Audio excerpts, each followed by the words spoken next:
সুধী অভিভাবক অভিভাবিকা বৃন্দ, আপনাদের সবার উপরে শান্তি বর্ষিত হোক।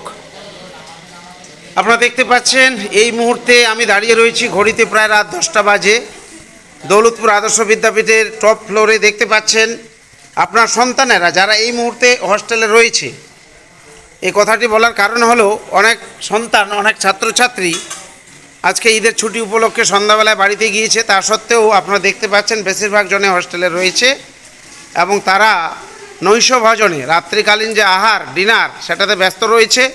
আপনারা গতকালকে দেখেছিলেন যে আমাদের বিশেষ করে ছাত্রীদের উদ্যোগে এবং সহযোগিতায় তারা একটি ইফতার পার্টির আয়োজন করেছিল এবং যে যথেষ্ট সফল হয়েছে সেই ভিডিও আপনাদের কাছে তুলে ধরেছিলাম। কিন্তু আজকে ছাত্রদের উদ্যোগে বিশেষ করে জুবাউর, মিমরাজ, তহিদ, বিপ্লব এদের সবার উদ্যোগে তারা আমার কাছে আবদার রেখেছিল যে স্যার আজকে হস্টেলে ঈদের ছুটির আগে শেষ দিন, তাই আমরা একটি পিকনিক করতে চাই। তারা সেই পিকনিকের কথা মাথায় রেখে তারা দই মিষ্টি থেকে শুরু করে পাঁপড় থেকে শুরু করে মাংস ভাতের আয়োজন করেছে এবং তারই এখন আপনারা দেখতে পাচ্ছেন তারই খাওয়া দাওয়া চলছে। এদিকে ছেলেরা খাওয়া দাওয়া করছে। তত্ত্বাবধানে রয়েছেন নিমাই স্যার, ধ্রুবজ্যোতি মণ্ডল স্যার এবং শাহিন স্যার। আপনারা দেখতে পাচ্ছেন খুব সুন্দর দৃশ্য। আপনারা জানেন দৌলতপুর আদর্শ বিদ্যাপীঠ সম্প্রীতির একটি অনন্য দৃষ্টান্ত। দৌলতপুর আদর্শ বিদ্যাপীঠ, এখানে হিন্দু, মুসলিম, আদিবাসী, খ্রিস্টান আমরা সবাই রয়েছি, আমাদের মধ্যে কোনো ভেদাভেদ নেই। আপনারা দেখতে পাচ্ছেন আমরা সবাই মিলেমিশে একাকার, এক ভালোবাসার অপূর্ব মেলবন্ধন আপনারা দেখতে পাচ্ছেন। খুব সুন্দর পরিবেশ। এবারে আমি একটু মেয়েদের দিকে চলে যাব।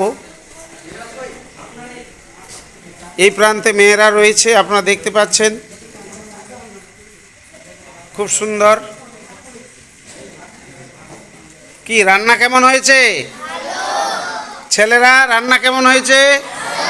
বাহ, আপনারা শুনতে পেলেন, তারা তৃপ্তি সহকারে খাওয়া দাওয়া করছে এবং রান্না খুব ভালো হয়েছে সেটাই জানালো। এই ভিডিওর মধ্যে দিয়ে আপনাদেরকে জানিয়ে রাখি আগামীকালকে সকাল 8টা থেকে 9টার মধ্যে আপনারা আসবেন এবং সন্তানদেরকে নিজ দায়িত্বে বাড়িতে নিয়ে যাবেন। আর একটি বিষয়, অবশ্যই আগামী সোমবার দিন বৈকাল 2টোর পরে সন্তানদেরকে অবশ্যই হস্টেলে পৌঁছে দেবেন।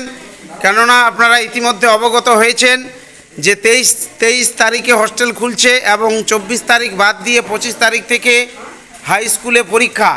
আপনারা বিষয়টি মাথায় রাখবেন, কেননা এই পরীক্ষার কোয়েশ্চেন সরকারি স্কুলের কোয়েশ্চেন এবং পরীক্ষার খাতাও দেখবেন সরকারি স্কুলের শিক্ষকেরা, পাশাপাশি পরীক্ষার যে গার্ড বা তত্ত্বাবধান সেটাও সেই শিক্ষকরাই করবেন। আমাদের হাতে কিছু নেই। আপনারা আপনাদের সন্তানদেরকে সচেতন করবেন এবং পরীক্ষার কথা মাথায় রেখে অবশ্যই 23 তারিখে সোমবার দিন বৈকাল 2টোর পরে সন্তানদেরকে হস্টেলে পৌঁছে দেবেন। যাই হোক, আপনাদেরকে দেখানোর চেষ্টা করলাম। আশা করি ভিডিওটি আপনাদের ভালো লাগবে। ততক্ষণে আপনাদের সবার সুস্থতা কামনা করে আজকের এই ভিডিওটি এখানেই শেষ করছি। ধন্যবাদ, শুভরাত্রি।